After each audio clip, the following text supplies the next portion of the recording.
특수화 발달 심리 5주차 세 번째 시간 시작하도록 하겠습니다. 오늘은 두 번째 파트인 기억에 대해서 계속 이어서 수업 진행하도록 하겠습니다. 어제 우리는 기억의 처리 과정에 대해서 살펴봤고요. 중요한 내용이므로 도표를 보면서 다시 한번 상기해 보도록 하겠습니다. 그림을 보면서 우리는 환경으로부터 끊임없는 자극을 받게 됩니다. 시각, 청각, 촉각, 후각, 미각, 또 각각의 자극 또는 그 감각들이 연합되어 있는 자극들을 끊임없이 우리가 외부로부터 받게 되는 거죠. 그리고 이러한 감각들이 이제 우리의 감각 기억으로 들어오게 되는 거죠.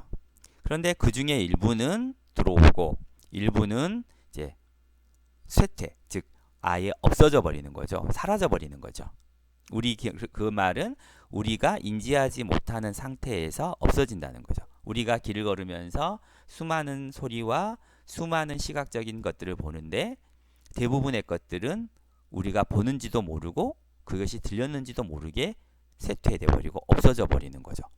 그래서 감각 기억으로 들어오기 위해서는 우리가 바로 이제 소리가 들린 것들을 지각과 주의, 지각 우리가 어제 배웠었죠. 그리고 주의를 배웠었죠. 그것을 통해서 그것이 우리에게 유의미한 의미가 있는 이제 감각 기억이 되는 거죠. 그래서 그 감각 기억이 다시 한번 들어온 것들 중에 우리에게 의미가 있는 것들을 우리가 지각, 쳐다보거나 듣거나 귀를 기울이거나 시선을 주는 거죠.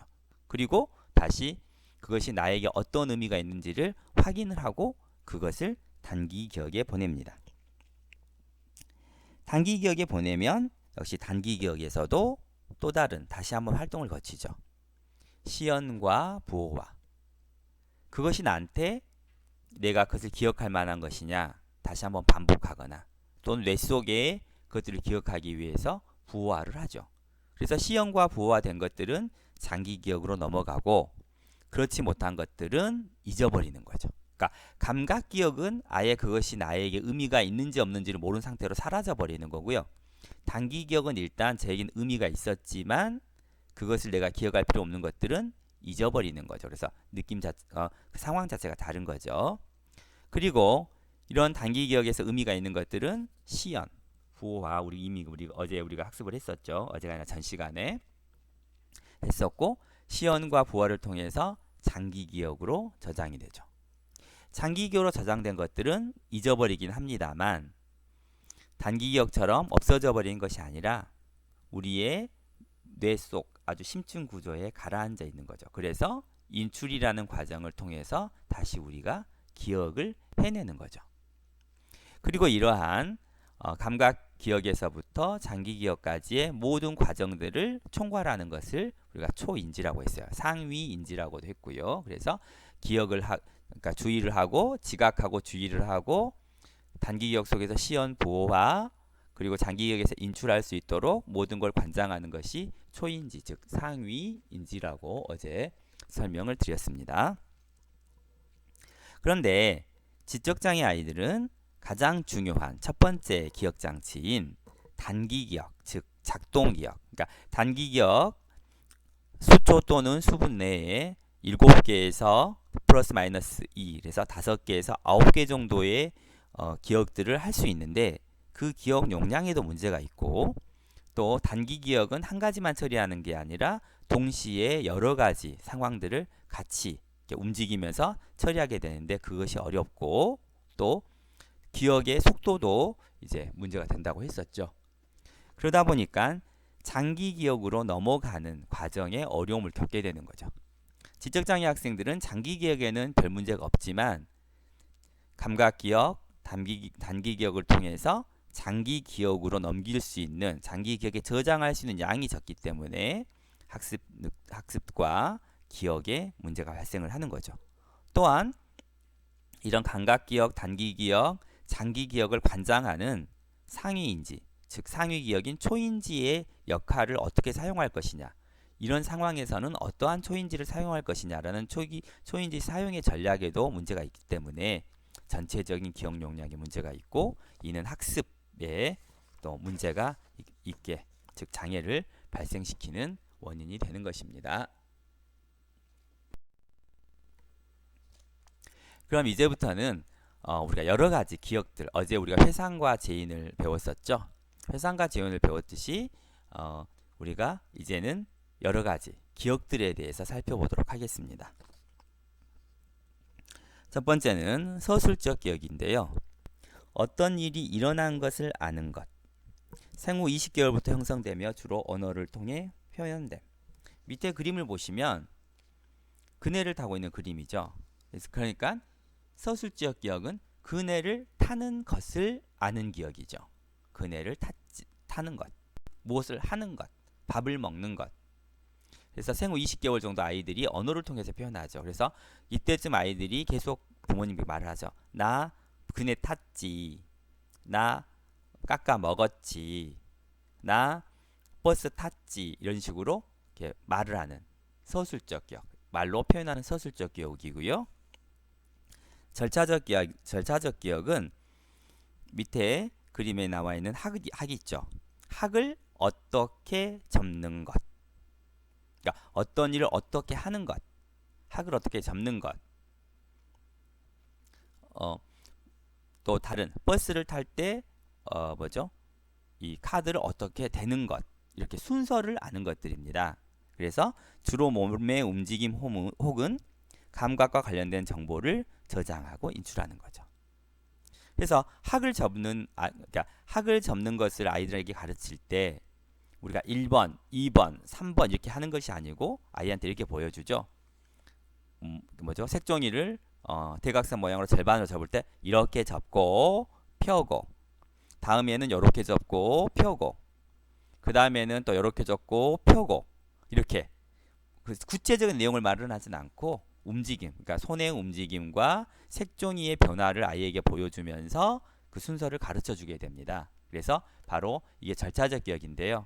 그래서 이것은 언어적인 것보다는 그런 감각과 관련된 정보를 통해서 저장하고 인출을 하는 거기 때문에 아동들에게는 이렇게 말로 뭐 절반으로 접으세요, 뭐 이렇게 해서는 별 의미가 없고 직접 보여주는 그런 감각적 기억이 매우 유용하다고 보겠습니다. 의미적 기억과 일화적 기억인데요. 일화적 기억은 우리가 스크립트 기억 또는 자서전적 기억이라고도 합니다. 의미적 기억은 세상에 대한 일반적 지식으로 직접적인 시간이나 장소에 대한 정보 인식 없이 형성되며 오랜 기간 걸쳐 축적이 됩니다. 의미적 기억은 일화적 기억보다 먼저 발달하는데요. 그러니까 무의식적으로 계속 축적이 된다는 거죠. 그러니까 의미적 기억은 내가 뭘 꼭 꼬집어서 안다는 것보다는 무의식적으로 계속 장시간에 걸쳐서 이렇게 축적이 되는 거죠. 그래서 이 의미적 기억을 하는 아동들의 경우는 옆에 놀이공원이 있는데요. 놀이공원에 간 거는 기억해요. 우리 놀이공원에 갔었지. 갔는데 놀이공원은 알아요. 저건 놀이공원이다. 이렇게 의미적 기억, 제가 잠깐 헷갈렸습니다. 놀이공원이다. 하는데 내가 갔던 기억은 없어요. 의미적 기억에 아직 머무른 아이들은 놀이기구. 계속 누군가 이야기를 했겠죠. 놀이공원, 놀이기구, 청룡열차 이야기를 했지만 나에 대한 기억은 없는 거예요. 그냥 오랜 동안 그냥 축적돼 있는 거죠. 나하고는 관계없이 하는 기억이 의미적 기억이고요. 거기에 이제 내가 포함이 되는 기억이 바로 일화적 기억입니다. 자서전적 기억이라고도 하며 오직 사람에게만 나타납니다. 사람에게. 그래서 한 개인이 살아가는 과정에서 마치 그 연극처럼 또는 사건처럼 이렇게 우리 텔레비전에 나오는 어떤 사건 드라마처럼 하나의 장면을 기억하는 거죠. 그래서 매일 일어나는 사건들에 대한 도식이나 스크립트를 중심으로 조직됩니다. 그래서 오늘 아침에는 뭘 했었고 뭐 어떻게 했었고 어떤 경험이 있었고, 그래서 자신에 대한 경험을 기억하는 거죠. 그래서 특정 시간과 장소에 대한 정보를 기억하는 거죠. 그래서 의미적 기억은 무의식적으로 기억하는 거예요. 무의식적으로 어떤 의미를 많이 부여하지는 못하고 그냥 무의식적으로 기억하는 거고요. 일화적 기억은 나를 거기에 연결시키는 거죠. 그래서 내가 언제 제주도를 갔었고 제주도에서 뭘 했고 또 무슨 음식을 먹었고 어디를 구경했고 이런 것처럼 사건이 이렇게 스크립트로 쫙 연결되는 기억입니다. 4세 전후에 나타나기 시작을 하는데 이 일화적 기억은 언어와 연관성이 깊어서 언어 발달이 이루어지면서 점점 기억이 이렇게 정교해지죠. 그래서 3세 아동은 어제 내일 단어를 사용하는데 실제로 어제 일은 기억을 잘 못하고요.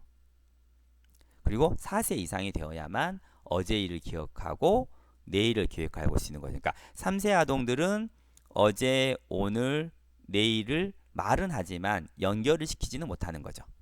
도식을 연결하지 못하지만 4세 이상의 아동들은 어제와 오늘과 내일이 연속적인 시간이라는 것들을 이제 알게 되고 그래서 어제 일을 기억하고 오늘 일을 하고 내일 거를 계획하는 정도가 이제 발달을 하게 됩니다. 일화 기억을 좀 더 자세히 살펴보도록 하겠습니다.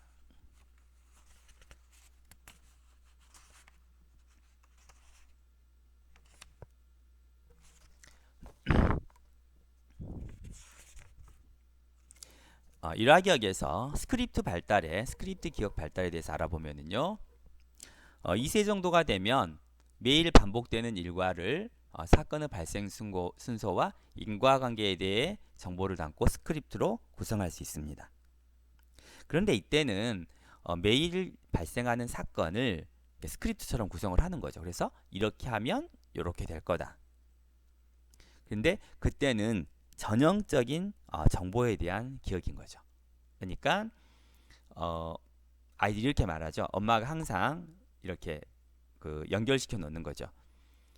밥 먹고 옷 입고 신발 신고 어린이집 가요. 이러면 아이들은 이미 그거를 기억을 해요. 발생 순서에 따라서 밥을 먹어야 옷을 입고 옷을 입어야 신발을 신고 신발을 신어야 어린이집을 간다. 하지만 전형적인 그 순서만이 있고 그게 바뀌면 비전형적인 경우는 이제 기억을 잘 못하죠. 그러면서 이제 이게 나이가 들면서 거기에 예외적인 사항들이 이제 생겨도 거기를 기억을 할 수가 있게 되는 거죠. 그래서 스크립트에 대해서 좀 더 살펴보면은요.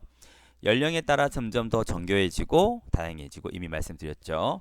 그리고 아동이 경험을 조직하고 해석할 수 있는 틀을 제공하는 거죠. 그러니까 처음에는 전형적으로 밥 먹고 나야 옷 입고 옷 입고 나야 신발 신고 신발 신어야 어린이집 가는 이런 전형적인 틀이었다가 그 틀에 다른 것들을 맞추기 시작을 하는 거죠. 그래서 유사한 상황에서 일을 예측할 수 있게 되는 거죠. 그래서 밥 먹고 옷 입고 신발 신고 어린이집이 아닌 오늘은 일요일이니까 공원 간다. 이렇게 비슷한 사항을 예측을 할 수 있습니다.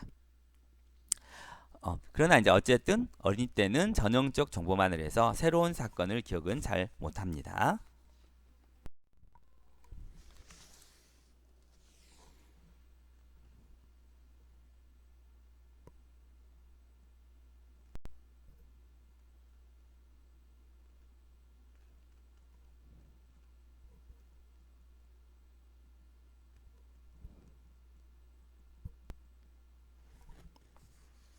두 번째는 일화적 기억의 자서전적 기억과 부모의 역할에 대해서 살펴보도록 하겠습니다. 자서전적 기억은 개인의 삶에 특별히 중요한 사건에 대한 기억입니다. 그러니까 자기가 어떤 사건을 되게 이렇게 기억나는 특별한 것들에 대한 기억인 거죠. 일상적인 기억이 아니고 뭔가 이렇게 이벤트적인 기억들을 많이 기억을 하게 되는 거죠. 자서전적 기억은 아동이 부모와 같이 자신에게 중요한 인물들과 상호작용하고 의사소통하는 방식에 크게 영향을 받음. 자서전적 기억은 혼자서 발달시키는 경우도 있지만 대부분 의사소통, 그러니까 상호작용과 의사소통, 사진을 보면서 이야기를 한다거나 어떤 물건을 가지고 이야기를 하는 거죠. 그래서 부모하고 함께 엄마하고 아빠하고 나 2살 때 제주도에서 바닷가를 걸었어. 라는 사실들을 이제 같이 의사소통을 하면서 그것을 기억하고 이것을 학습하는 거죠. 그래서 이걸 기억하는 것이 매우 중요하다. 왜? 내가 부모랑 대화를 하는 상황에서 내가 알고 있어야 되고 또 그것이 나에게 약간 뭐죠? 특별한 상황이었기 때문에. 그래서 과거 사건에 대한 평가를 묻는 부모 질문에 답하면서 그 사건을 개인적으로 중요한 사건으로 기억하게 되는 거죠. 그래서 엄마가 사진을 보여주면서 이건 누구야? 뭐 철수. 누구랑 갔어? 엄마 아빠. 언제 갔어? 2살 때. 어디 갔어? 제주도. 이러면서 그 사건에 대한 것들을 기억하고 그 사건이 굉장히 나에게 중요하다는 것을 인식하게 되는 거죠. 그리고 이러한 것들은 당연히 아동이 언어를 발달하면서 이제 더 정교화가 됩니다. 그래서 여러분들이 알고 있는 옛날의 기억들은 여러분이 스스로 기억했다는 것으로 착각하면 안 되는 것들이 많습니다. 특히 나이가 어릴수록 뭐 2살, 3살에 나는 그런 기억을 갖고 있다. 뭐 난 3살 때 부모님이랑 놀이공원에 가서 청정열차를 타고 뭐 회전목마를 탔다. 이런 기억을 갖고 있는 사람들은 대부분 그것이 바로 자서전적 기억이라고 생각하시면 됩니다. 뭐 100%는 아니겠지만 대부분 갔던 놀이공원에 갔던 사진을 부모님과 함께 보면서 아까 금방 말씀드렸듯이 나랑 엄마랑 아빠랑 3살 때 에버랜드에 가서 회전목마를 탔다 라는 기억을 부모님하고 이렇게 의사소통을 하면서 상호작용을 하면서 기억하고 나한테 그것이 중요한 사건이기 때문에 내 머릿속에 학습이 되는 거죠. 물론 이제 천재적인 아이들은 뭐 기억할 수도 있겠지만 대부분은 이런 식으로 상호작용을 통해서 나에게 중요했던 일들을 기억하고 학습하는 겁니다. 자서전적 기억입니다. 그리고 인간이 가진 기억 중에 굉장히 중요한 기억이 또 2가지가 있는데요. 외연적 기억과 내연적 기억입니다. 외연적 기억은 밑에 그림처럼 뭔가를 적는 거죠. 기억하기 위해서 내가 뭘 하는 거고요. 내연적 기억은 자전거 타기와 같이 한번 배워놓으면 잊혀지지 않는 거예요. 그래서 살펴보죠. 외연적 기억은 의식적으로 정보를 기억하는 것. 대뇌 전두엽 피질이 발달하는 뭐 생후 6개월에서 8개월부터 형성되기 시작하고 이제 외연적 기억이 반복되면 내연적 기억이 되기도 한다. 의식적으로 내가 뭘 기억하기 위해서 이제 행동이죠. 메모를 하거나 입으로 중얼거리거나 반복하거나 누구에게 물어보거나 하면서 하는 기억이 외연적 기억이고요. 이런 외연적 기억이 이제 반복되면 내연적 기억이 되기도 합니다. 그래서 우리가 가장 많이 쓰는 내연적 기억은 바로 워드예요. 워드. 처음에 우리가 이 키보드를 배울 때는 키보드를 알지 못하니까 자음 배우고 모음 배우고 자음과 모음을 이제 연결시키는 걸 배우고 그 다음에는 능숙하게 치우는 걸 이제 타자 하는 거를 이제 배우죠. 그래서 기억을 하게 됩니다. 그런데 이것이 외연적 기억이 계속 반복되다 보면 어떻게 하죠? 우리가 손가락만 대고 자판에 대고 글을 보면 자동으로 손가락이 움직이는 거죠. 내연화 기억이 된 거예요. 자전거도 마찬가지입니다. 처음에는 올라타는 거 배우고 또 이렇게 페달 돌리는 거 배우고 핸들 꺾는 거 배우지만 우리가 자전거를 탈 때 올라타자, 페달 돌리자, 핸들 꺾자 이렇게 되뇌이진 않잖아요. 자동적으로 우리 몸이 움직이는 거죠. 내연적 기억으로 변화가 된 거예요. 내연적 기억은 우연히 혹은 자동적으로 정보를 기억하는 것. 출생 직후부터 형성이 됩니다. 그러니까 타자를 한다거나 자전거를 타는 것은 외연적으로 기억을 해서 내연적 기억으로 바뀐 것들이고요. 다른 것들, 우리의 많은 기억들이죠. 우리가 많은 것들, 여러분들이 좋아하는 뭐 영화를 본다. 우리가 영화를 볼 때 티켓팅을 하고 좌석을 확인하고 그리고 나서 매점에 가서 팝콘 사고 콜라 사고 좌석을 찾는 것들을 할 때 누가 그걸 직접적으로 가르쳐 준 적은 없어요. 표 끊어라. 표 몇 번이라고 말해라. 가서 매점 가라.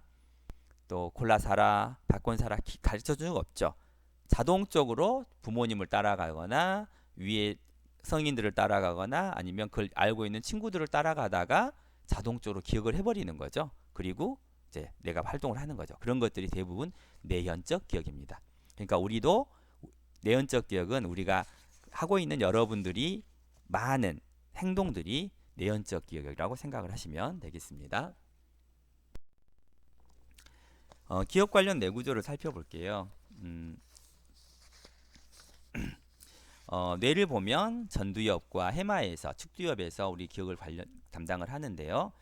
전전두엽, 그러니까 전두엽의 앞부분, 거기가 바로 작업기억과 밀접한 연관이 있고요. 거기에서 어떤 정보를 집중할지, 그러니까 주의와 각성을 담당을 하고요. 또 단기기억, 그러니까 작업기억, 단기기억에서 장기기억으로 어떤 정보를 넘길 것인가를 담당하는 부분이고요. 해마, 측두엽에서는 새로운 지식과 경험을 저장하고 인출하는 역할을 합니다. 그래서 해마가 손상되면 옛날 기억은 그대로 있는데요. 새로운 기억을 저장하기가 어려워요. 그래서 이런 경우가 바로 금방 했던 일들을 계속해서 잊어버리고 옛날 것만 말을 하는 그런 증상이 나타납니다. 이어서 영아기 기억 상실증에 대해 살펴볼게요. 우리가 앞에서 그 자전적 기억 이야기를 했었죠. 대부분 기억이 조작된 기억이라고. 그러니까 여러분들이 부모님과 이야기를 하면서 그것들을 나의 일이라고 학습을 하는 거라고 배웠듯이 바로 영아기 기억 상실증입니다. 그와 연관된 것이. 그래서 일반적인 사람이라면 2.5세, 그러니까 30개월 정도의 전의 일들은 기억을 하지 못하는 게 일반적이에요. 그러니까 우리나라 나이로 3살 또는 4살 초반에 4살 초반 앞에 있었던 일을 기억하는 것들은 아까 말했듯이 자서전적 기억으로 어떤 그런 사물이나 대화를 통해서 만들어진 기억들인 거죠. 그래서 왜 이런 영아기 기억 상실증, 즉 만 2.5세 이전의 일을 기억하지 못하는지는 크게 신경 변화와 가설과 기억 체계 변화 가설로 이렇게 나눠지는데요. 신경 변화 가설은 내가 전두엽, 그러니까 전두엽에서는 전두엽이 아직 다 크지 않았기 때문에 그때 있었던 일들은 기억을 하지 못한다라는 가설이고요. 기억체계 변화 가설은 연령에 따라서 기억의 체계가 바뀐다는 거죠. 그러니까 처음에는 영아들이 시각, 청각이나 이런 건 감각으로 정보를 기억하다가 나중에 말을 하게 되면서부터는 이런 시각, 촉각적 기억을 하는 게 아니라 말로써 기억을 하는다. 그러니까 이제 말로써 기억을 하다 보니까 그 전 기억들은 이제 사라지는, 이제 기억 체계가 바뀌는 거라고 이제 설명을 합니다. 그래서 기억 체계 변화 가설들에 대한 것들을 이제 한번 예로 들어보면은요. 어린아이들은 놀이공원을 가게 되면 이제 갔던 기억을 나중에 떠올리게 되면 연관성이 거의 없이 거기서 자기가 관심 있게 봤던, 아니면 또는 굉장히 이렇게 느낌이 있었던 놀이기구나 솜사탕이나 팝콘이나 또 어떤 봤던 동물이나 이런 단편적인 하나씩을 기억을 합니다. 그리고 놀이기구에 대한 전체적인 기억을 못해요. 그러다가 이제 언어를 하기 시작하면 아이들이 언어를 통해서 시작하는 거죠. 놀이기구원에 갔었다. 거기서 팝콘을 먹었다. 또 누구랑 먹었다. 어떤 동물을 봤다. 이런 식으로 언어로서 이제 문장으로 표현을 하게 되는 거죠. 그래서 시각적, 촉각적 이런 감각적 기억과 언어적 기억이 상호 연관성을 맺지 못하기 때문에 앞에 있었던 기억들은 이제 사라진다라는 것이 이제 기억 체계 변화 가설입니다. 이제 기억과 지식에 관련된 이제 사항들 어떻게 연관이 되느냐를 이번 시간에 마지막으로 보도록 하겠습니다. 지식의 양은 기억에 영향을 미치죠. 우리 앞에서 설명을 했었습니다. 아는 것이 많을수록 새로운 정보를 학습하고 기억하기가 더 쉬워지고요. 새로운 정보를 기억하는 능력은 이미 가지고 있는 지식, 즉 지식 기반에 따라 달라지고, 그래서 나이든 아동이 어린 아동보다 기억을 더 잘하게 되는데요. 특히나 여기에서는 지식이 기억에 영향을 미치는데 바둑으로 예를 들어 볼게요. 10살짜리 아동은 이미 7살부터 바둑을 배웠어요. 그래서 굉장히 바둑을 잘 둬요. 반면에 17살짜리 청소년은 바둑을 처음 배우는 거예요. 그럼 어떻게 되는 거죠? 바둑에 대한 것들을 계속해서 지식을 받아야 되는데 10살짜리는 바로바로 배워요. 기억도 빨리 해요. 근데 17살짜리는 가르쳐줘도 자꾸 기억을 못해요. 그 이유가 뭐겠어요? 10살짜리 아동은 이미 바둑에 대한 많은 정보를 가지고 있기 때문에 새로운 바둑에 대한 정보를 그 이전에 가지고 있던 기억과 연합시켜서 바로바로 받아들이는 반면 그 전에 바둑에 대한 기억이 없는 아이는 새로운 체계를 계속 만들어야 되기 때문에 그것이 어려운 거죠. 그래서 지식을 많이 가지고 있을수록 기억을 잘 하게 되는 거고요. 또 이러한 정보는 양뿐만 아니라 내용도 굉장히 중요해서 그 내용도 정확하게 알고 있고 정확히 접목을 할 수 있어야만 기억도 더 잘할 수 있습니다. 그래서 인간은 기존에 자신이 알고 있던 지식을 바탕으로 정보를 기억합니다. 그러니까 자기가 가지고 있던 기억에 다른 정보를 계속 연합시키는 거죠. 그런데 여기에서 문제가 하나 발생을 하는 거죠. 어떤 고정관념을 가지고 있는 사람들은 자신이 했던 일에 대한 기억의 오류를 나타낼 수 있는 거예요. 이런 거죠. 바둑 이야기가 나왔으니까 바둑을 두는데 어떤 사람은 항상 바둑판의 맨 가운데 점에 바둑알을 놓고 시작을 하는 사람이 있어요. 있고 그 다음에 바둑을 계속해서 하는데 어느 날은 자기가 무의식적으로 바둑알을 가운데 두지 않고 옆쪽으로 세 번째 칸에 놓은 거예요. 그리고 나서 바둑을 두다 보니까 뭔가 바둑이 엉클어진 거죠. 자기가 마음대로 되지 않은 거죠. 그럴 때 이제 뭐죠? 잘못됐다. 나는 분명히 바둑알을 가운데 놨는데 상대방이 내가 바둑알을 건드린 거다. 라고 앞에 사람은 아니다. 너는 세 번째 칸에 놨다라고 이야기를 해도 자기는 항상 고정관념이 바둑알은 바둑판의 한 가운데 놓고 시작을 한다라고 생각을 하기 때문에 그걸 자기 기억을 거기에 맞춰버리는 거죠. 그래서 계속 틀렸다고 주장을 합니다. 의외로 이런 것들이 많이 나오잖아요. 드라마 같은 데서도 나옵니다. 뭐 어떤 회사에서 물건이 없어졌는데 어떤 사람을 집죠. 누가? 저 사람이 가져갔어요. 그리고 나서 나중에 밝혀졌는데 그 사람이 가져가지 않고 이제 왜 그랬냐라고 말하면 그 전에도 그 사람이 그런 행동을 했기 때문에 그 사람이 가져갔다라고 이제 믿어버리는 거죠. 이런 것들이 바로 그 사전 지식과 나의 나중에 들어온 정보들이 잘못 연합되면 나타나는 현상들입니다. 그래서 오류를 겪기도 합니다. 이상으로 수업 마치고 다음 주에 만나도록 하겠습니다.